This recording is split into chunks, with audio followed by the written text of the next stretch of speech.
আমরা ভোট গ্রহণের পরেই একটি অভিযোগ পেয়েছিলাম যে শহীদ সাজিদ ভবনের 312, 13, 17 যে ভোট কেন্দ্রগুলো আছে এখানে ভোট গ্রহণে বিলম্ব হচ্ছে। আমি তাৎক্ষণিকভাবে আমার সম্পাদক সহ সেটা ভিজিট করেছি এবং দেখেছি যে সামান্য কিছু বিলম্ব হয়েছিল এজেন্টদের উপস্থিতির কারণে, তো সেটা ওভারকাম হয়েছে এবং যথারীতি সেই ভোট অলরেডি শুরু হয়েছে। পরবর্তীতে আমরা আরেকটি জিনিস দেখেছি, যারা এজেন্ট, এই এজেন্টরা ভোটার লিস্ট নিয়ে কেন্দ্রে প্রবেশ করতে পারবে কিনা এই নিয়ে একটি বিতর্ক সৃষ্টি হয়েছে। আমরা নির্বাচন কমিশনের সাথে গিয়ে বসেছি, নির্বাচন কমিশন থেকে এই ধরনের একটি নির্দেশনা ছিল, কিন্তু সকালে গেইটে ঢোকার সময় তার কিছু ব্যত্যয় হয়েছে। কতিপয় এজেন্ট ভোটার লিস্ট নিয়ে ঢুকেছে এবং কতিপয়কে ভোটার লিস্ট নিয়ে ঢুকতে দেয়া হয় নাই। তৎপরবর্তীতে আমাদের নির্বাচন কমিশনার 2 জন ওনারা গিয়ে সেটি সুরাহা করেছেন।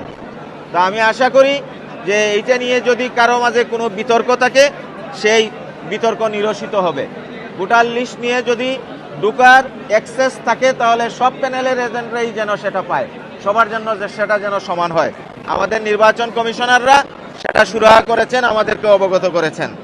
আমরা ক্যাম্পাসে ঘুরে দেখেছি অনেক জায়গায় অহেতুক ভিড় জমানো হচ্ছে।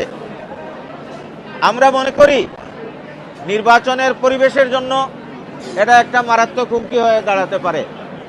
এই সংবাদ সম্মেলন থেকে আপনাদের মাধ্যমে আমাদের আইন শৃঙ্খলা বাহিনী এবং আমাদের বিশেষত ইন্টারনাল প্রক্টরের নেতৃত্বে যে টিম আছে সেই টিমের আমি দৃষ্টি আকর্ষণ করছি।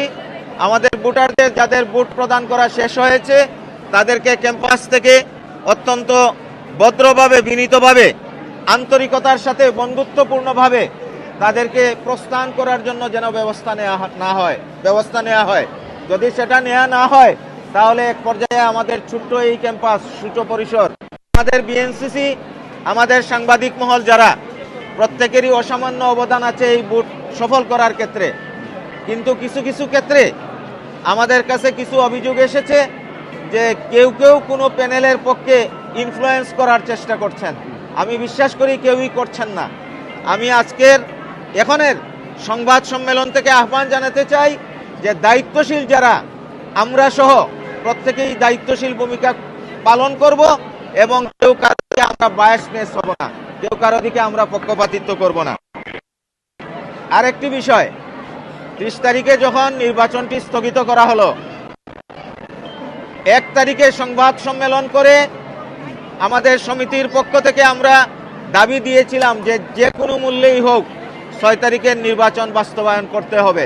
আমরা অত্যন্ত আনন্দিত আজকে নির্বাচন অনুষ্ঠিত হচ্ছে এবং সেখানে একটা দাবি আমরা জানিয়েছিলাম যে অমোচনীয় কালি এইটার ব্যবস্থা করতে হবে। আমি জানি না বাংলাদেশে অমোচনীয় কালি আদৌ আছে কিনা। আজকে যে কালি সরবরাহ করা হয়েছে আমাদের কাছে অভিযোগ এসেছে যে ডলা দিলে পানি দিয়ে সেটা উঠে যাচ্ছে। আমরা নির্বাচন কমিশনের সাথে যোগাযোগ করেছি, নির্বাচন কমিশন বলেছে যে এটা সমস্যা নেই, এখানে সিগনেচার নিয়ে ভোটারের ভোট কাস্ট করা হচ্ছে। আমরা আস্থা রাখতে চাই নির্বাচন কমিশনের বক্তব্যের উপর। বাট পাশাপাশি আরেকটি অবজারভেশন এসেছে, ভিতর থেকে আমাদের যে সমস্ত ভোটাররা অনুপস্থিত বা আসার সুযোগ নাই, যদি ওই টাইপের ভোটারের কার্ড সংগ্রহ করে বুথে গিয়ে যদি ভোট দেয় সেটা প্রোটেকশন কে করবে? আমরা নির্বাচন কমিশনকে এই পয়েন্টটি দিয়েছি যে যাতে করে সবই না মিলিয়ে নিশ্চিত না হয়ে কারো ভোট যেন নেওয়া না হয়। আমরা আশা করি আমাদের নির্বাচন কমিশন তাদের ব্যবস্থাপনায় সেই বিষয়টি চেক দিবে।